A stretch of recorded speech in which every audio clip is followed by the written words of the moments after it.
Miss Tyler, and welcome to another episode of Context for Kids, where I teach you guys stuff most adults don't even know.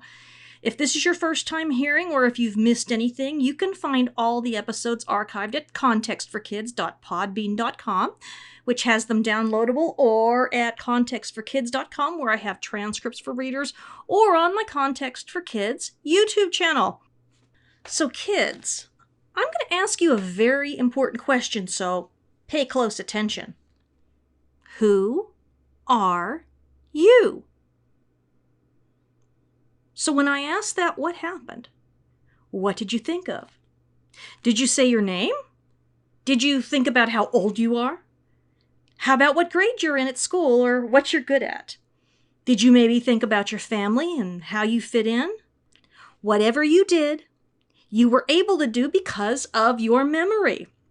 And that's what we're going to talk about today, because just try and imagine your life without your memories. Your memory tells you who you are and who everyone else is.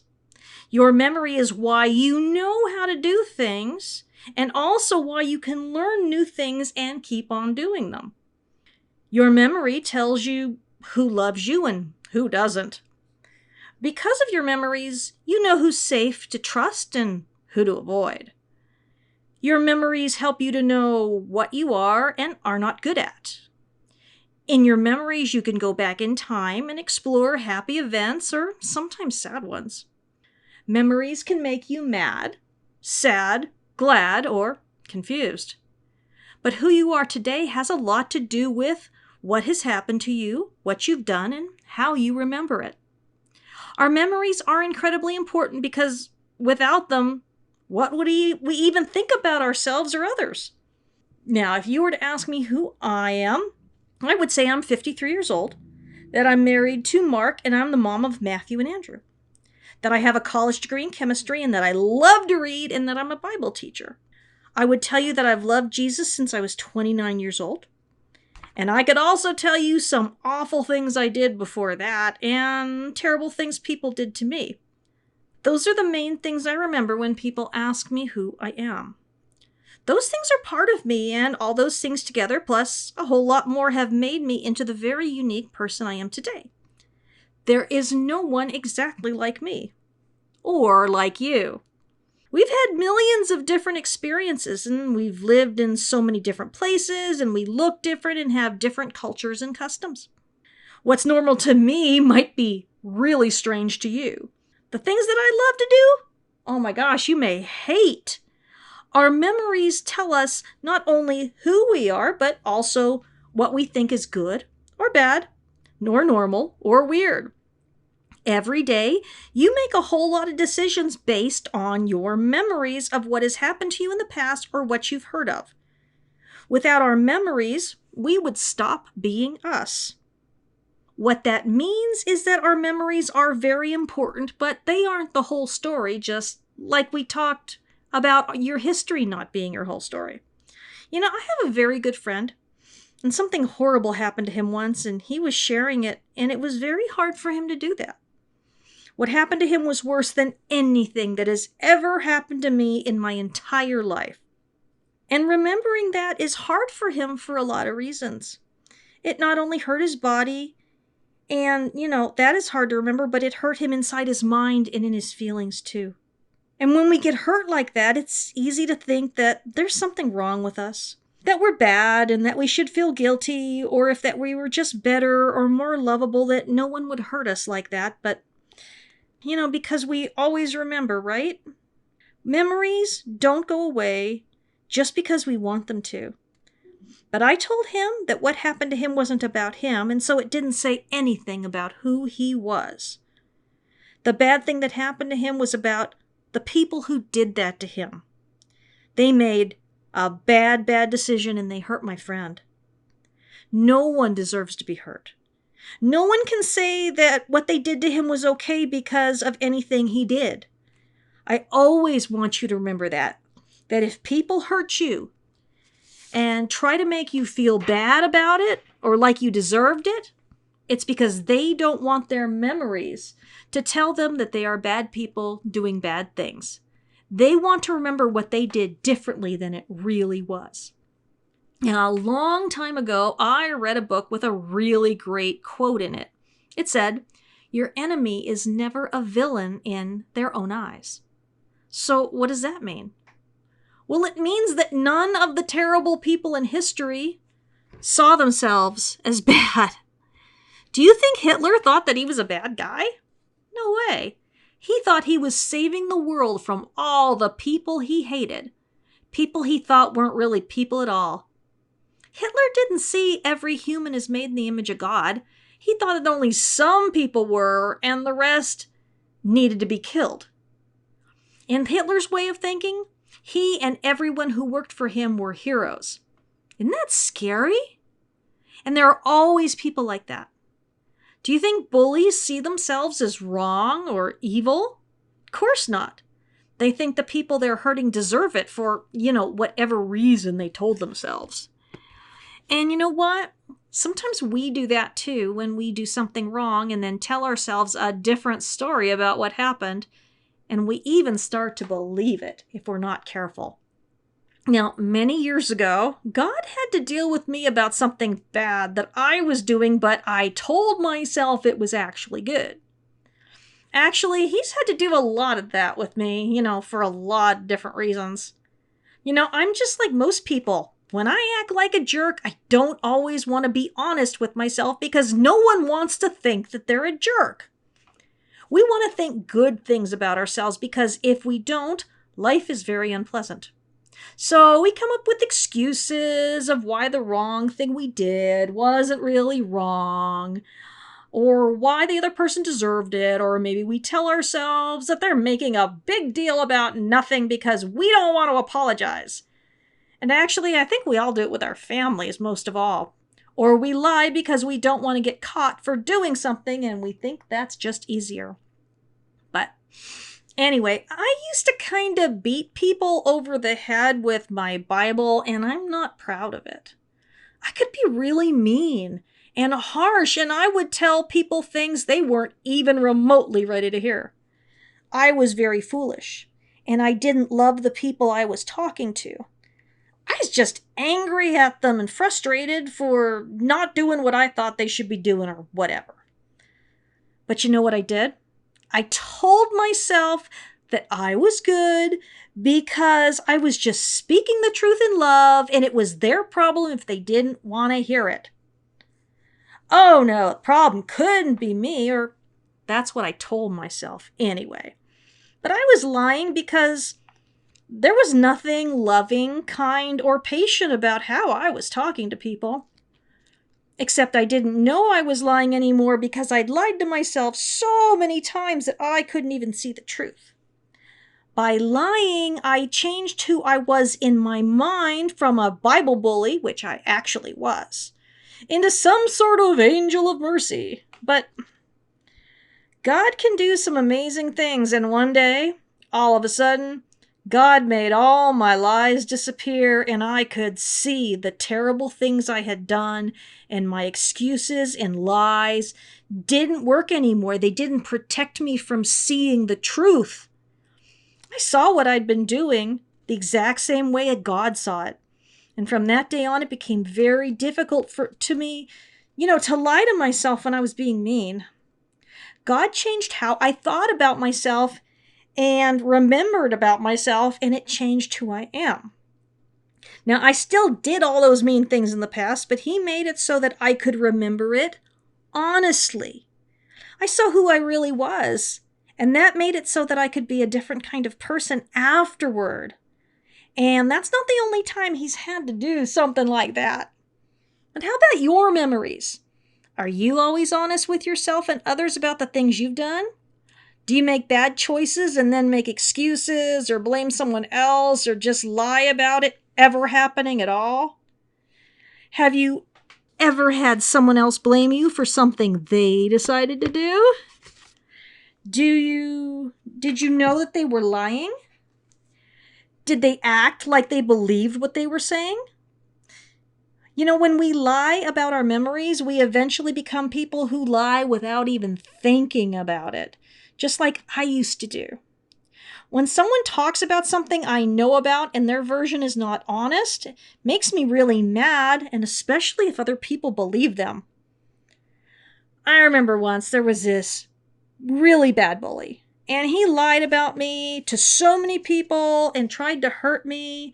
And then years later, when someone asked him why we weren't friends, he didn't talk about how he'd lied about me, but he said that I disagreed with him about something and I wouldn't talk to him anymore. And I wonder if he actually believed it and he didn't see all the terrible and cruel things he'd been doing to me over the years.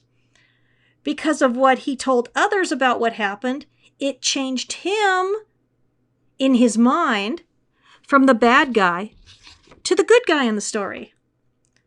And I wasn't the person, he was spreading lies about and bullying in his story. I was the problem. And that's hard to deal with. It happens to everyone. It's why we can't serve Jesus or show the world what God is like while not being honest about our memories. But it isn't just the bad things we've done that we have to remember honestly. We also have to remember the good things about ourselves too.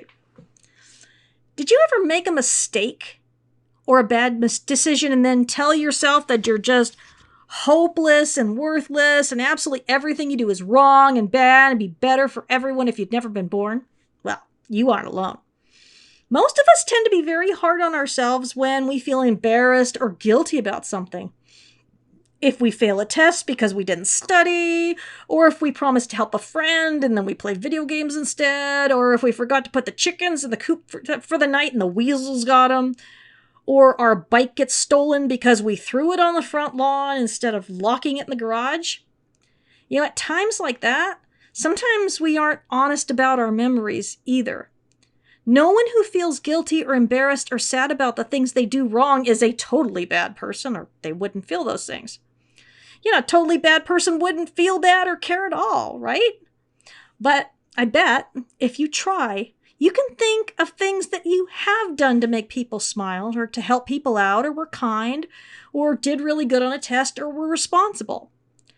When we tell ourselves that we're stupid or worthless or hopeless, we're lying just as badly as when we aren't honest about the wrong things we've done. And when we're dishonest about all the good things that we really have done, we forget about them. We can rewrite our memories to make ourselves better than we are, and we can also change them to make ourselves worse than we are. And both of those things are wrong and can make it so that we are totally confused about who we really are.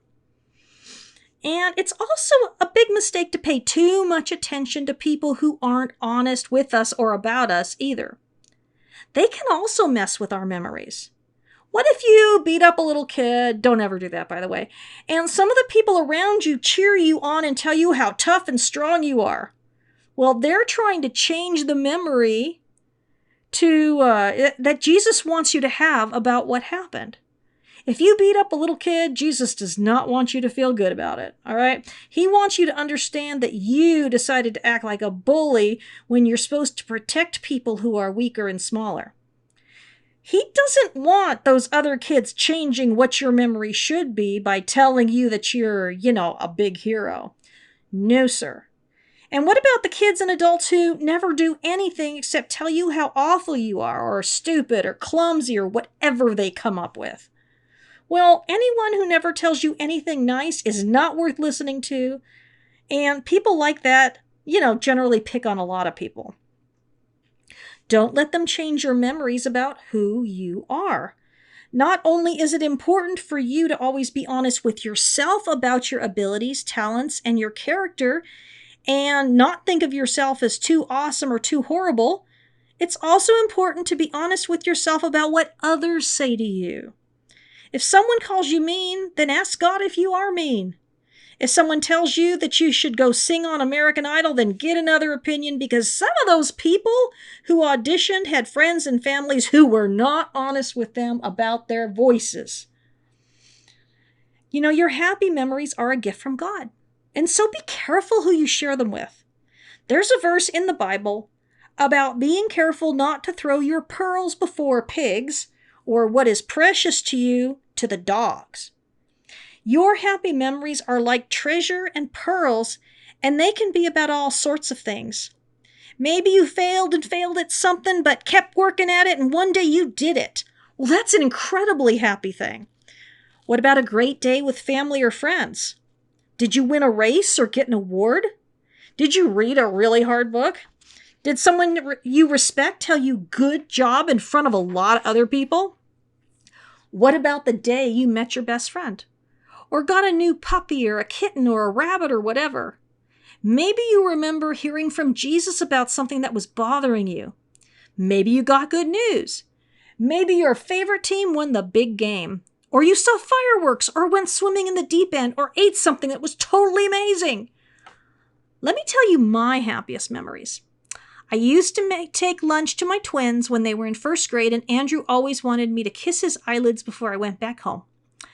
And then there were the times when we lived in New Mexico when I would chase the boys with the hose in the backyard and they would laugh and scream, or when they were just little squirts and I would chase them with their big stuffed bear. When I think those thoughts, they remind me that one of the best things about me is that I got to be a mom. Now, I shared those memories with you because I trust you guys not to be mean or to make fun of me or make me sad about my memories. Because some people are just like that. Some people will take everything happy and try to ruin it, so don't be quick to share your really, really happy thoughts with just anyone. If you ever saw the movie Inside Out, it's a really good movie about the importance of our memories and how they need to be honest and protected. Those memories of me and my son, those are my core memories that I think of whenever I'm sad or discouraged or feeling like I am just the biggest loser on the planet. Everyone has those feelings, and sometimes they last a long time, but they're never forever. I know because I'm old, and I used to be very sad all the time, but one night God taught me a really important lesson. He said to me, "Remember joy." And all of a sudden, my mind was filled with all these wonderful memories about my sons, and I would start feeling happy. I remembered that my life wasn't all terrible and that wonderful things happened and that I needed to not forget the good things. It's easy to forget our good memories when we're sad. Now, I still get sad and angry and scared and all sorts of emotions because I'm still a human being and stuff happens to me that I hate. But I've learned that when I focus on my joyful memories, the little things, at least, don't bother me as much. Remembering things correctly about ourselves means that we see ourselves as we really are. It means that we can work on things about ourselves that need fixed, and we can remember what things were a really bad idea when we did them. We can protect ourselves from people who are just really not to be trusted, and we can also be proud of our accomplishments and remember the things that we did that did work really well and try them again. We can know what we are and are not good at so that we can focus on our strengths, gifts, and talents instead of wasting time on those things that we just aren't good at. God has given everyone gifts, and we need everyone's gifts. If you weren't needed, then why are you even here? We have to need you. I need you. Even if you don't think you're good at anything, just keep paying attention. You know, sometimes we wait a long time before we get put into a situation where, bam, we get a chance to do something new and we totally rock at it. And if you can't think of anything, you can ask people who you trust about what they see in you. Now, one of my sons is really hard on himself and he just doesn't always see his talents. One day I was passing by his bedroom and I heard he was playing a game with some friends online, and his friends were angry at each other and blaming each other because they messed up on something. And my son, and I didn't even know he could do this, he knew exactly what to say, and everyone calmed down and knew just how to encourage the people who needed to be encouraged and to get everyone ready to try it again. Well, that's a skill I've never had. I generally just make things worse. You know what? Now he works with people who are angry and he helps them out, and he's super good at it. If I had to do that job, it would be very, very bad. Now, I want you to know that God will help you with your memories, the good ones and the bad ones. He won't make the memories totally go away, okay? But he can make it so that they don't hurt anymore, the bad ones. It can take a long time, but he can heal your memories just like a doctor can heal a broken arm or leg. Sometimes he needs to show us what really happened when we don't remember correctly, like if you thought a friend did something terrible, but it was just a horrible misunderstanding. Sometimes he helps us to go to the grown-ups in our life that we trust if someone has done something that isn't right or against the law. Sometimes he shows us how to forgive people so that we can stop being angry all the time. Sometimes he shows us that we were wrong and need to ask forgiveness and apologize. When we cooperate with God, he can change our identity. That's who we are, for the better. When we listen and do what he says and trust him that it'll be okay, we become the kind of people who are more like Jesus. For me, it began by telling the truth to myself, and then I began telling the truth to other people. Lying was a lot of hard work, and it didn't make anything better. It just made it a lot easier to lie about more stuff. Now, the Bible is full of verses telling us who we really are and what we're really supposed to do when we know Jesus. The Bible says we are children of God, that we're adopted into his family, and one thing I can tell you about adoption is that it means that we were wanted. My husband and I adopted our sons when they were babies because we couldn't even imagine life without them. We wanted them more than anything. And how we feel about our kids is like nothing compared to how God feels about us. Everything he has ever done was to rescue us. And he is still rescuing us even when we can't see it. When I was a kid, I thought he didn't care about me at all because a lot of people in my life hated me and were cruel. I figured that he felt the same way because he was just letting them do it. I didn't understand that he loves me so much that he doesn't force me to do anything. And that also means that he has let me do bad things to other people, because I have to be able to make my own decisions. Now, he tells me not to do bad things, but I don't always listen. And everyone's the same. People doing bad aren't listening to God, telling them to stop, but he always keeps hoping that we will listen and, do what is right. Now, here's a memory for you. I want you to think about the times when people have hurt you, and I want you to know that God was paying attention. He saw everything that happened, and it made him very upset. He was upset that the person hurting you was hurting their own soul by doing evil, and that it was leading them in a bad direction away from him, and that they would hurt other people. And he also saw you and was there with you, and he never left you. You weren't alone. God isn't okay with it when people do wrong things to each other. He loves us, and so he hates that. You are never alone. I want to talk about one more thing, about memory. You might have grandparents or other people in your life who are having trouble remembering their life, who they are, and maybe who you are too. And I know that hurts. And maybe you're wondering why you aren't important enough to them to remember, but it just isn't like that at all. If they knew they were forgetting you, they would be very sad about it.